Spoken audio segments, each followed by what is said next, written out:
Okay? So let's go with it. It looks like the homework was a little better. Here we go. Amount. Okay, so you have a big polynomial, right? You have this negative 0.00189x cubed plus 0.1193x squared plus 2.027x plus 28.19. When you see numbers like this, what do you automatically assume you're going to have to use at some point in the question? Maybe scientific notation, but definitely what? A calculator. That is not something you would ever do by hand to compute. So the key things about this is understanding what this equation means, and what it's telling you, the key realization is that x equals 0 corresponds to 1985. X equals 0 correlates to 1985. That's a year? That's a year, correct. It says, the amount spent by Americans on foreign travel during the years 85 to 2006 can be modeled by the polynomial function. It's a cubic. It's kind of cool. So x equals 1 represents what year? 1986.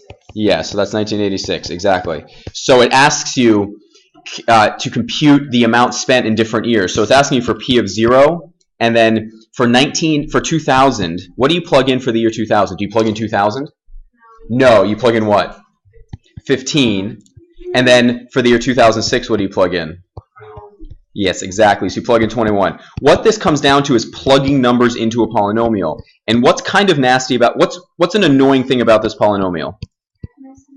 It's kind of messy, right? So typing this into your calculator several times is kind of hard, okay? So what I'd like you to do is stand up, and you're going to pay attention to this without writing anything down, okay? I'm going to show you how to easily stand up. Just watch by standing, okay? So what you can do on this one is the following. On your calculator, if you hit y equals, you can enter this into your calculator carefully. Is it really easy to enter this improperly in your calculator? Yes, it's really easy to enter it improperly, but you type it in. What function is this labeled as? What function is it labeled as? Do you see the labeling right there? y1. You see it right there? So here's the thing. I would imagine, how many of you typed in the function here on this main screen here with the number plugged in? Did anybody type it in their calculator? It can be really annoying because you have to type it 3 times. What you can do instead is this. You can hit vars and go over to y vars and select function and then select y1. What does this mean? y1 parentheses 0. What does that mean? You're entering 0 for all the y. All the x values. You're entering 0, you're plugging 0 into the function y1, and y1 is the function we're dealing with. I hit enter, and look what it does. Oh, that's nice. And then I can hit vars, y1 again. But did you already enter? Yeah. I had already entered the function in, yes. It didn't automatically. That'd be really cool. You could think it and have it come up. No, I had already entered it. But then I could plug in 15. Why is this really advantageous? Takes a lot less time. And what else? Every time you have to type the function, you increase the chances of doing what? Yeah, if you have to type it once, that's risk enough. But if you type it 3 times, you triple the amount of risk. This you can just keep on evaluating. And it comes out right there, nice and clean on your calculator, and then I'll clip it in. Okay, you can sit down right now. I got it. Thank you. So what you should do, everybody take out your calculator and hold it over your head right now. Everybody take out your calculator and hold it over your head.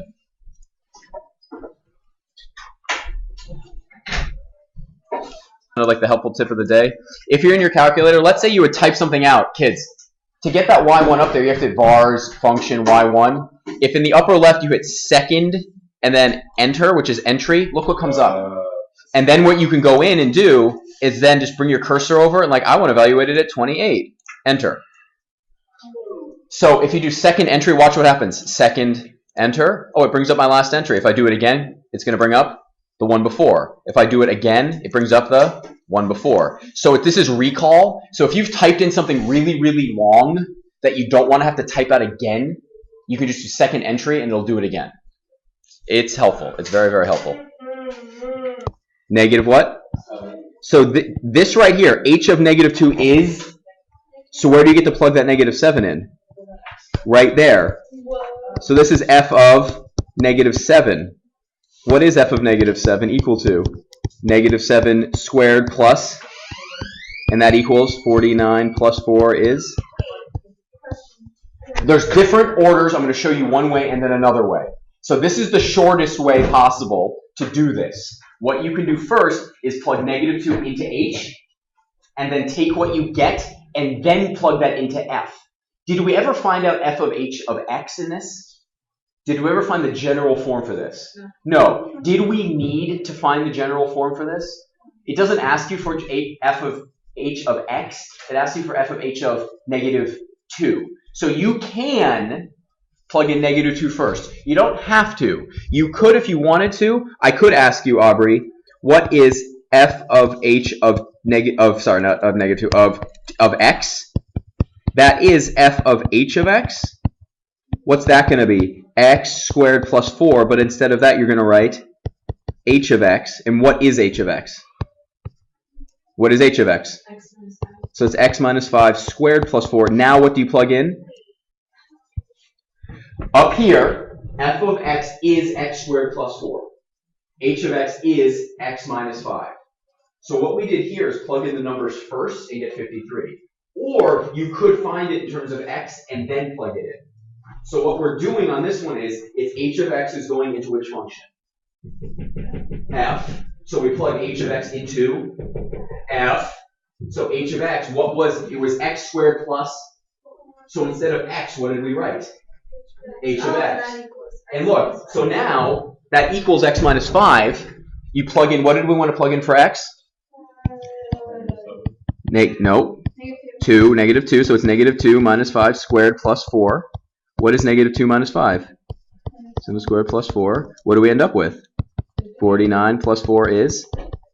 It's the same thing. Either way is fine, but which way is a little quicker? The first one. So if you don't have to find the x version first, you don't have to. You can plug in the values first. So on this one right here, what did we do first? We found h of -2 first. And then what did we do with that value? We plugged it in, and you ended up with the same thing. This 4. 4 squared plus 4 is 20. Where do I plug that in? Oh, I plug it in right here. We just found out that f of 4 is what? F of 4 is 20. Raise your hand if you're okay with that fact. F of 4 is 20. We plugged 4 into this function. So now we're plugging it in. So now what do we have? H of what? H of 20, which is equal to minus 5. So that's equal to 15. You do these inside to out. Did we have to find the general equation? Did we have to find the general equation on this? Do you see a general equation? And there's no general equation up there. Let's say instead, though, that I asked you for, so if I gave you the same functions, so here they are right here. Here are the same functions right there. Let's say I gave you those functions. Let's say I gave you these and I asked you for, instead, please find me h of f of x. Find me that instead. Find me h of f. Next line I could write. What could I write next? What does this mean? Someone explain in words what that means to me. Besides awesome, what does it mean to me? Nick. You're plugging what into what? Tell me something. You're plugging in the f equation. Into? The x. Into h. You're plugging f into h. You're plugging f into h. F is the name of the function. H is the name of the function. So you're taking the function f and you're plugging it into h. Okay. But not, you're plugging it into the h function wherever x is. Okay. What is h of x?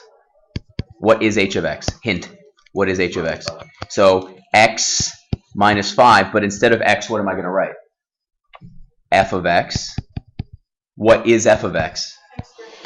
X squared plus 4 minus 5. What does that simplify to?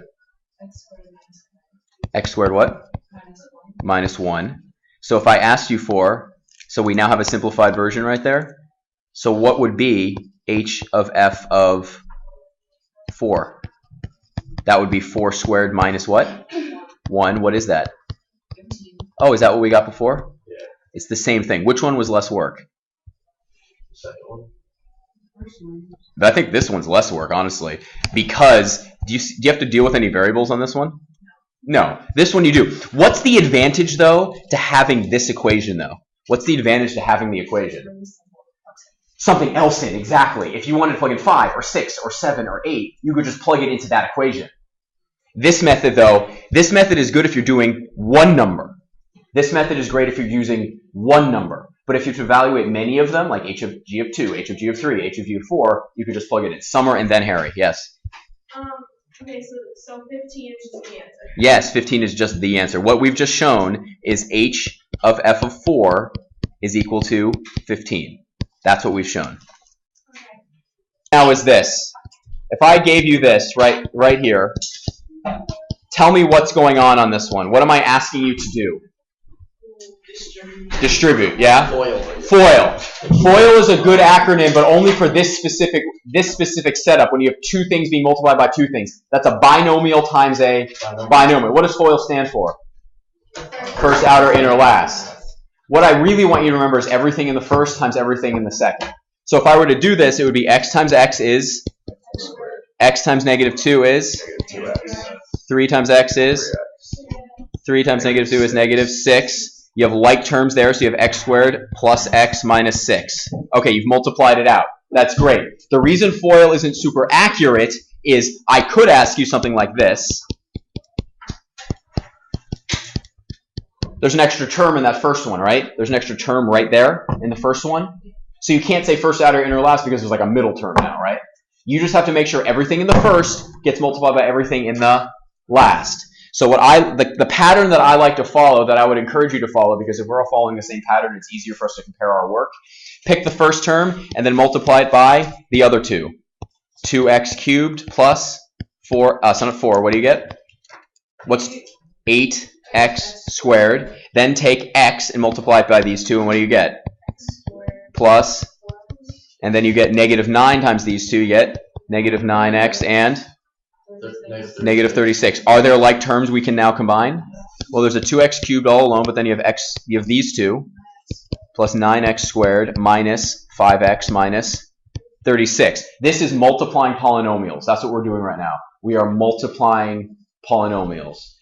If I were to label them, if I gave you j of x is equal to something and n of x is equal to something, instead of writing out the whole statement for a question, I could say this. I could say jn of x. What does that mean? J of x, exactly, multiplied by n of x. What about this, though? What's nj of x? What's that equal to? The same thing. Doesn't matter what order you multiply things in. Not in the world we live in right now. In the world of math we live in right now, multiplication is commutative. You can do it in any order. Is that always true in all fields of math? No. There are places in math where if you change the order of multiplication, everything changes. It's really cool. I know we're not doing it. Is it possible? Like, Start this. There's a lot of different paths. What could I do first, Connor? I first multiply 2x squared Into yeah. So you get 2x cubed plus 2x squared times x minus 3. Absolutely. That's great. Absolutely. Just you distributed this one in first. Awesome. Now you just keep going. What do you end up with?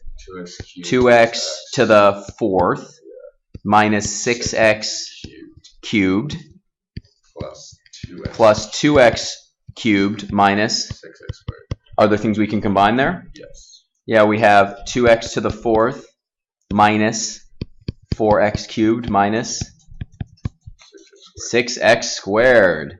Take a look at that. Are there other paths? Yes. There are definitely. I got 6, 8, to bless you. 6 what? 6x cubed plus 11x squared Plus 4x? Yeah. Who got that right there? Only 2 of you? I haven't done yet. All right, you're not done yet? So let's check it here. While you guys are working, we'll check it. So that's going to be 3x plus 4 times 2x squared plus x. What's 3x times 2x squared? 6x cubed. 3x times x. 3x squared. 4 times 8x squared. Yeah, I got that. And 4x. These two come together and they make the 11. There's that and there's that. Yay! So what happens if I ask you for fg of, let's say, -1? What does that mean? What am I going to do? Same exact thing. If we already have this, what can we just plug in? So it's just 6 times -1 cubed plus 11 times -1 squared plus... What's -1 cubed equal to? -1. What's -1 squared equal to? -4. So what do you end up with? Negative 6 plus 11 minus 4. So you end up with 5 minus 4 is 1. So when you have it in terms of x, what can you can plug in anything you want. So if I wanted fg of negative 2, fg of negative 3, fg of negative 4, I have this. If I want to do multiple values, yes, you can absolutely put it into your calculator and crank out answers. Okay, last one here. 1, 2, 3.